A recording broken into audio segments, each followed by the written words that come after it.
So, Mr. President, dear colleagues, thank you for your nice invitation to this meeting. And now for something completely different, neurosurgery. 7 years in Spinejack, what have we learned? I'm Frederic Jacquot from Paris. This is my disclosures. And I've done kyphoplasties for nearly 15 years now. We started in 2005, and from 2005 to September 2017, I counted, I did 368, which is not thousands, but it's a nice series. And I moved on to Spinejack for some cases, and so far we've done 173. And the patients are multiple myeloma patients for 25% approximately, cancer for 25%, and vertebral compression fracture with a small amount of trauma, and the majority of osteoporosis cases. So you all know vertebroplasty was invented by the French radiologist in 1986 in a case with a benign tumor in the vertebral body, and they had the idea of injecting some cement, which is no, I like this image, but this is no construction cement, but acrylic cement, like, and it is plexiglass basically, and it is still down under local anesthesia with X-ray, provides no reduction. There's a problem with leakage of a cement a little bit everywhere, but sometimes in the lungs, and it is very, very efficient on pain, and we've heard of the Lazarus effect, and the first time I've seen this procedure done by the radiologist, that was really the Lazarus effect, with an old lady wanting to go home, take care of her cat, and the day before she was lying in the bed and wanted to die because of too much pain.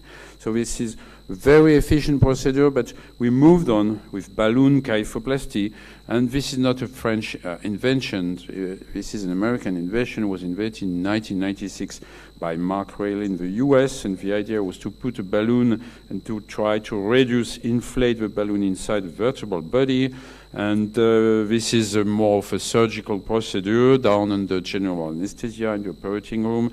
And it has a huge advantage of limiting leaks and provide reduction. Well, the first time I've seen a procedure in a presentation like we are here, I've seen Isador Lieberman showing his results, and he would say that you provide basic reduction, but it was a little bit more like crushing the vertebra in the wig bone in all ladies.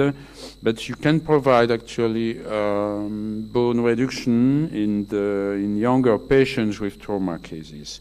A biopsy is very easy. That's a strong point of the procedure, and it is expensive. So we've done a bunch of cases, and we were very happy with that, and this is how it's done, with a balloon inflated inside the vertebral body and providing some reduction in the operating theater.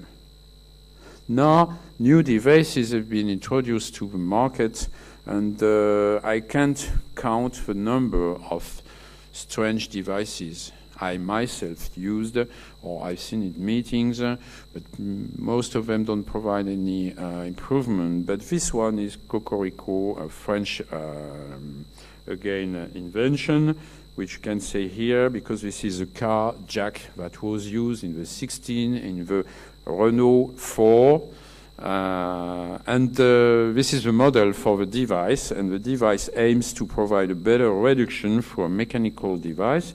So this is the actual device. I don't know. Yeah.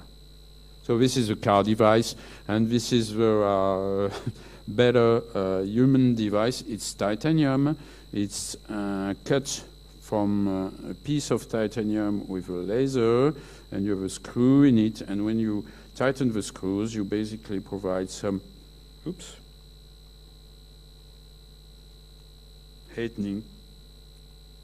some directional reduction, and basically it's like a percutaneous fixation of a spine fracture, but from inside the body. So the aim is to leave a vertebral plateau, but it's still polymethacrylate vertebroplasty, because the device is nothing by itself, just provides a reduction. The vertebroplasty and the injection of PMMA cement is the main, more important gesture in the procedure. So far, we've used this device, and actually it really provides reduction with a directional pressure over the vertebral plateau, and we were afraid at the beginning that it would crush or go through the vertebral plateau, but it's not the truth.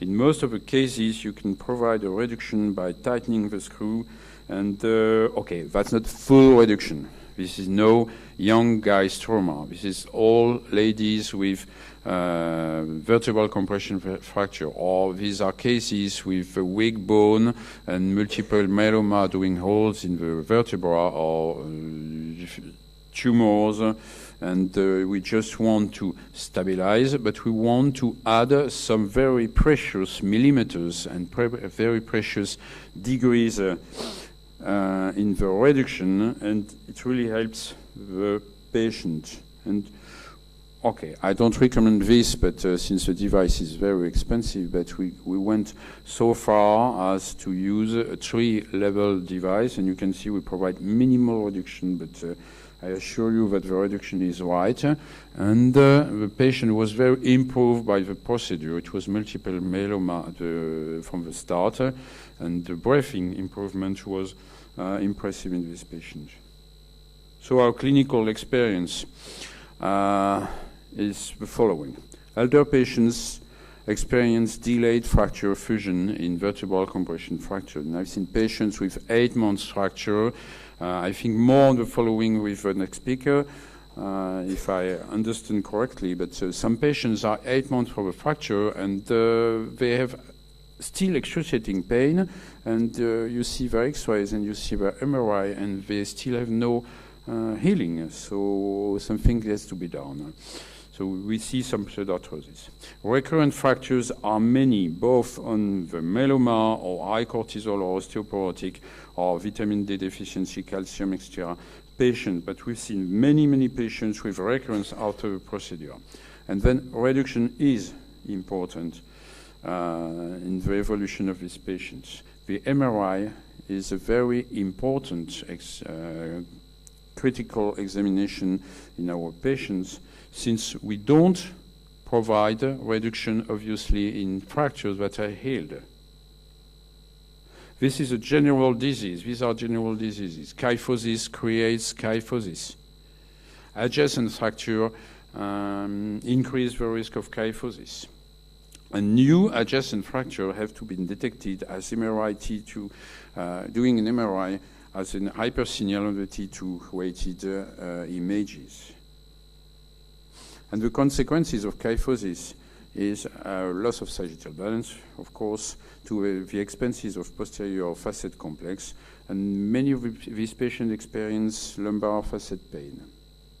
So in this MRI, you can see the hypersignal here on the posterior facet, and here. So this patient actually has kyphosis, and her posterior facets are inflammatory, and she has posterior facet lower back pain, and this responds to facet injections. A recurrent situation we've seen many times in our patients is an elderly patient with excruciating back pain. You do a radiograph and you see an obvious spine fracture, and so you want to do a kyphoplasty. The patient is just scheduled for that, and you just add an MRI to verify that the fracture is a actual recent fracture. And on the MRI, you see an hypersignal, but this is not at the same level. You can see here, this fracture is healed, and you can see here, you have hypersignal. I hope I have better images. And this is the one that should have injection, and not this one, which obviously is an old fracture and is healed. So this explains discrepancies in the literature, and this accounts for about 12% of cases in our series. And you can see that if you inject not in the right place, you get no good results, and you provide no reduction, and you provide no pain treatment, and you end up saying kyphoplasty is no good for patients. We call that the tree that would hide the forest. And I strongly warn against these situations where you see a very obvious fracture and you want to do kyphoplasty at this level, but you have to do an MRI and you have to forbid yourself to inject in vertebra that is not a recent fracture with an obvious hypersignal on the TED-weighted images on the MRI.